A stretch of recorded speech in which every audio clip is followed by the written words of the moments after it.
Hi everybody, my name is Alan Torres and I am a designer and VFX supervisor at Cantina Creative. And today I'm going to go over a little bit of the process and conceptualization of the God's Eye for Furious 7. The God's Eye is this see-all device that comes up throughout the film, and its function is to search and find anything, anyone, anywhere at any time. So this device is constantly calculating, it's hacking, accessing various amounts of sources for any given subject, and analyzing those finds, feeds, bioschematics, just everything. This is your worst nightmare. So here at Cantina Creative, most of our shows are divided into a few different phases. First kind of being our initial interaction with the client, getting all the intel that they gave us, and entering into our development stage. And from that kind of spawns into design and rolls into animation and compositing. And that's kind of, those are the different phases that we go through on any particular job. So the client came to us with a pretty specific vision initially, and with a few reference examples, and some of those were the Matrix, in terms of like the scrolling text, and just different ideas of how this thing can be brought to life. Another film that I referenced was Transcendence, the one with Johnny Depp, and that film had a lot of great elements in it that we didn't necessarily pull from, but the behavior of some of the animation and just the ideas behind them were definitely influential. So just to kind of get you going here with our process, is it starts with the look development stage. This is the fun part. This is no limitations, essentially the R&D. This time is strictly for creativity, trying to imagine this visual aesthetic, developing this language that's going to become the God's Eye. And for myself, I always start with the pen to the paper, always turning to analog before opening up Photoshop, Illustrator, or After Effects. Just brainstorming ideas, and these hard copies become kind of the blueprint and foundation oftentimes when later down the road. So big influences for me are creative conversations with the client, with other artists. When you have such a talented team, you'd be doing yourself a disservice not to use them. So bouncing ideas, showing them what you've got so far, I think is really important. Not being afraid to show your work, no matter what the state of it is. Getting those ideas out in front of people's eyes is really important. And developing that variety of content.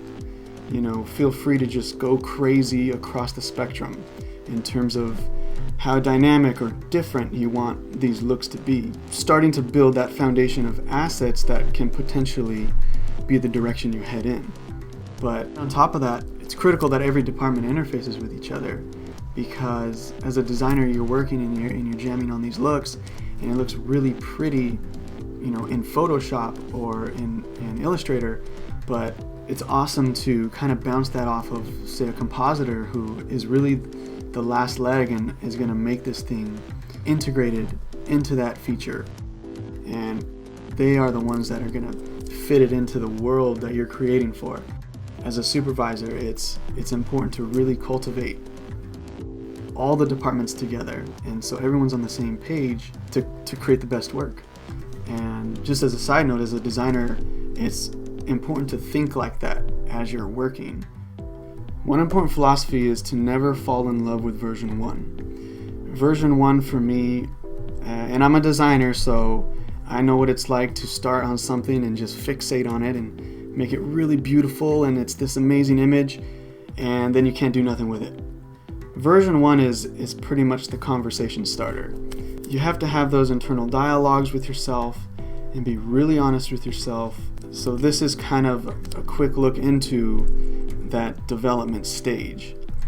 oftentimes on features, and definitely in Furious 7, the God's Eye took on many different roles. You know, it started out as this device for the good guys, but if you've seen the film, it kind of gets handed back and forth and into many different hands in many different formats. So being able to take all that great development, take all that great design, and repurpose it, retool it for different devices, whether it be like an iPad to a computer monitor, to just being able to make it flexible enough to, when you see it, that's the God's Eye, maybe in like a simplified version or maybe a more complex version. Just really being modular with the design. So beyond the development stage, you really get into the meat and potatoes of the design. And this is where you really start to think about story. This is where you start to think about function. How is the God's Eye going to be laid out? This is where you really dictate the interface and language. And taking all that awesome development and retooling it in a ready for production. Just start figuring out, how can I design this device to help push the story forward and communicate. Thinking of it as a character almost. And good philosophy to keep in mind is design with flexibility. And this is something I'm willing to bet most designers struggle with. And I know I definitely did early on, is not to get stuck designing this incredible piece, because it could be beautiful and complex, but how are you going to use it? How is this piece going to be implemented into the workflow? And that's really important, especially when you're working with teams.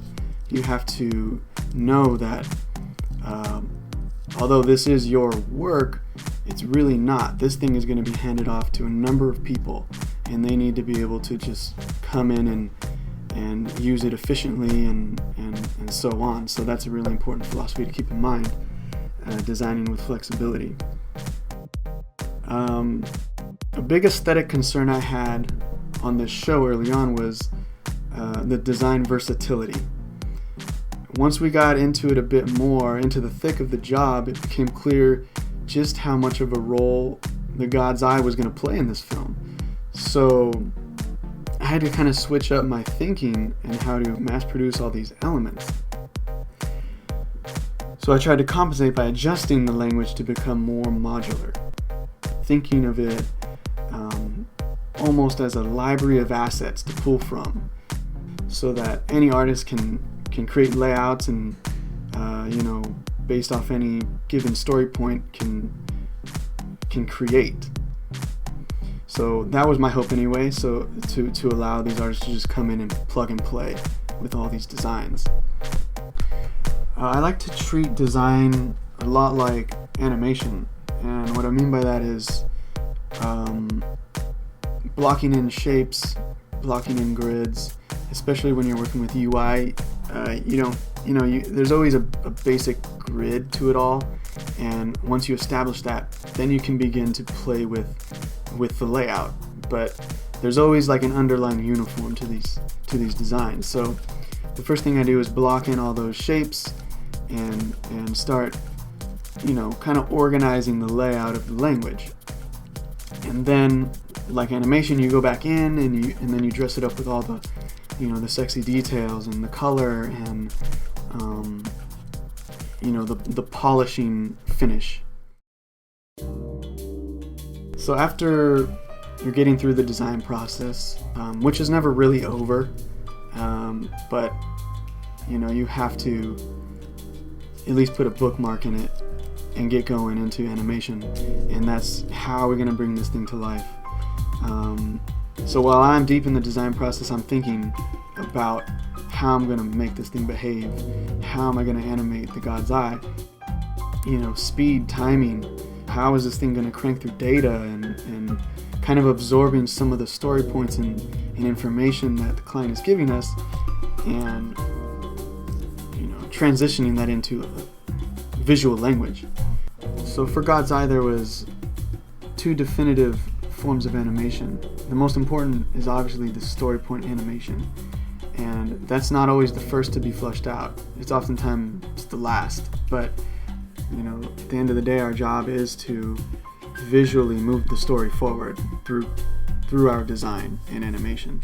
Similar to the design process, that being in a modular way, I applied that same concept to the animation, generating a number of various loops and generic animations, different movements of all kinds of assets that could easily fill any given shot to supplement story point animation.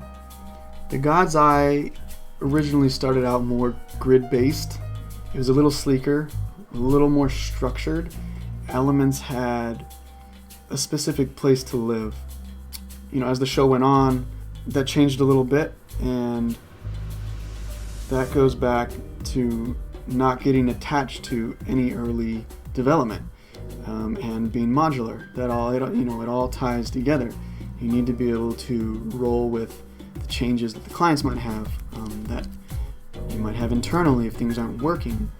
Just being able to kind of retool on the fly is really important when working on these shows. The last thing you want to do is have to rethink something and then ripple that across however many shots. That's just not an efficient way to work. But there was a specific design turning point with the God's Eye, and the device evolved to be a much more chaotic and calculating energy, like we're watching it process, think, and solve, and with more fragmented, with its transitioning pixel grid that gave it this awesome behavior, and that the pixel transition element became a really prominent asset to reveal pieces of data or string things together. It also served as a visual cue that introduced the audience in and out of the God's Eye's realm, a portal, if you will, into that universe. And I was actually really happy to see it become that, to where the user per se isn't really in control of it at all. It's really just its own living, breathing thing, just crunching through data at unquantifiable speeds. And I thought that was a really cool touch.